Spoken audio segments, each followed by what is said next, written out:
forms.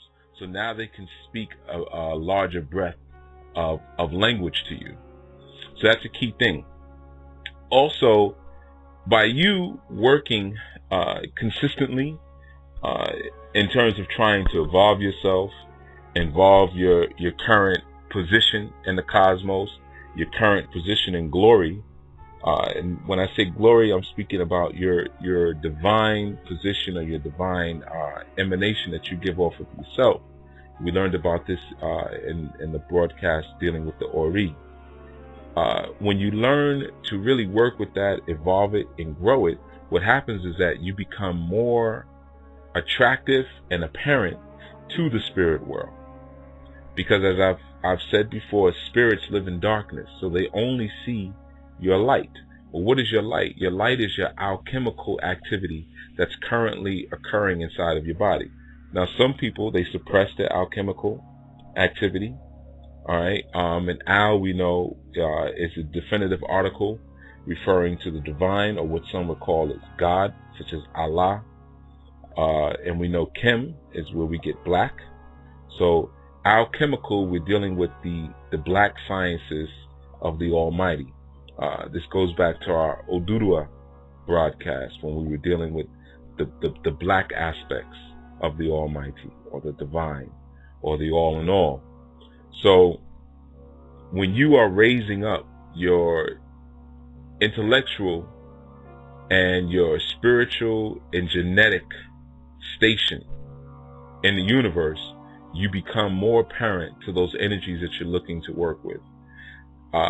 For those who come and view this particular work or spiritual work as just a financial transaction, and they say, okay, well, I'll just pay someone, or I'll buy certain supplies from a spiritual store, give those, and I'm fine. You'll find that you'll consistently be doing rituals and they're not working. Well, one of the reasons is because a person who's coming with such a low vibration or with such dim light actually has to go through more work to invoke those spirits, because ultimately they cannot see you, nor can they hear you. If you could imagine that a spirit is living within triple stage darkness, then what would allow that spirit to see you is the light of the Almighty, or the light of God, all right, or the light of your spirit. That is what redeems an entity from triple stage darkness. So now if you're coming into a ritual or a situation or a ceremony experience and you're bringing no light, no evolution into that experience, that is the most strongest mind state that you can go in with, as opposed to looking for a feeling to wipe over you or wash over you. And then when that doesn't occur, you feel like nothing happened, so you bring down the vibration of the actual ceremony or the actual ritual. So the desire and the search for a somatic experience, something that you can taste, smell, hear, or feel, something that's somatic, is what will destroy your potential for a real honest to goodness experience, spiritual experience. And again, keeping dirty blood will block your ability to receive the transmissions that are being sent from spiritual entities, from your guardian angels, because of the way that they operate and they communicate with you. So when your body temple is filthy and your blood is filthy, then they have difficulty communicating with you, because remember, your ancestors are the empathetic link to the cosmos, meaning this is where you have an entity somewhere that can empathize with you and for you. As I've said many times, the Orisha or the Netir or the Lawal, these are in different energy matrix. They're not sitting somewhere crying for you or wishing the best for you or pulling for you. It doesn't work that way. These are just polarities, and you have to know how to invoke and bring forth those various polarities by your ability to give off a certain vibration. One of the rituals that I do with people who come to me sometimes, because for those who work with me, you know that I'm not big on initiations without education. Some people are running around and they want their lekes really bad, or they want to be able to call themselves priests, they want to be able to call themselves priestesses, but they don't know anything. So they go through these ceremonies, they spend a lot of money, they get their Orisha pots, or they get scratched in to a house, and to only find out that they've had an experience.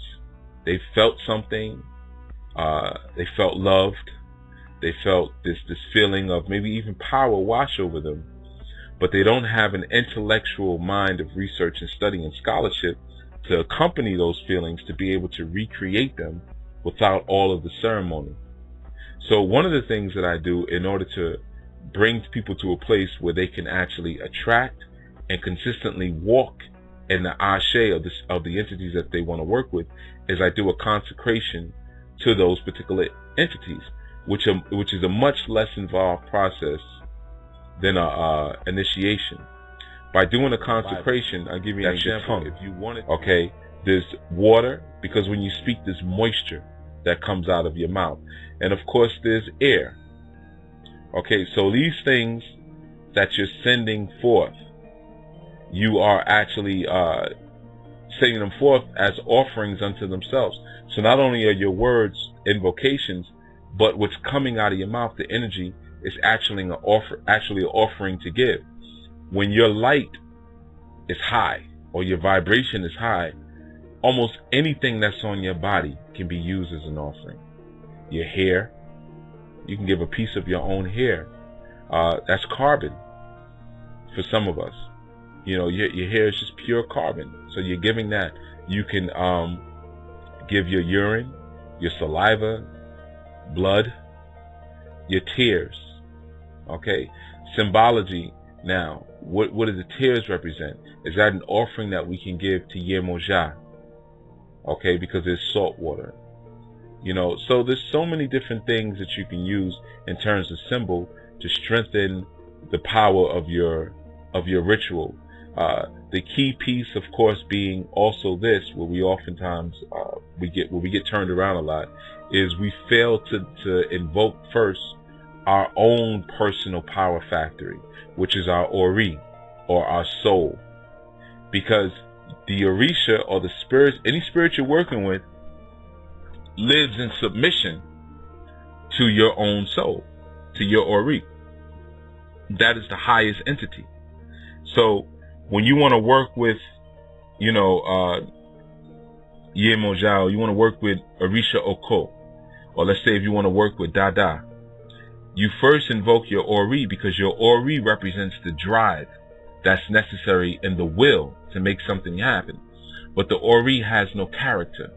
Dada has the character for what you need. So by invoking your Ori first is like fueling up the tank, and or more so having the intention to want to go somewhere. The Orisha gives you the vehicle to get there. Which vehicle do I want to take? You know, now, what is the fuel for that vehicle that it could travel on, or the roadway? Well, that's the ashe or the ojiji that you give it. So for some things, you may need a motorcycle. For some things, you may need a dune buggy. For others, you know, a Cadillac will do, or a limousine will do. But that is a particular shade, that is a particular perspective, or an angle, or as we would say in the Christian paradigm, an angel. All right, which is really angle. Well, what is the fuel driving?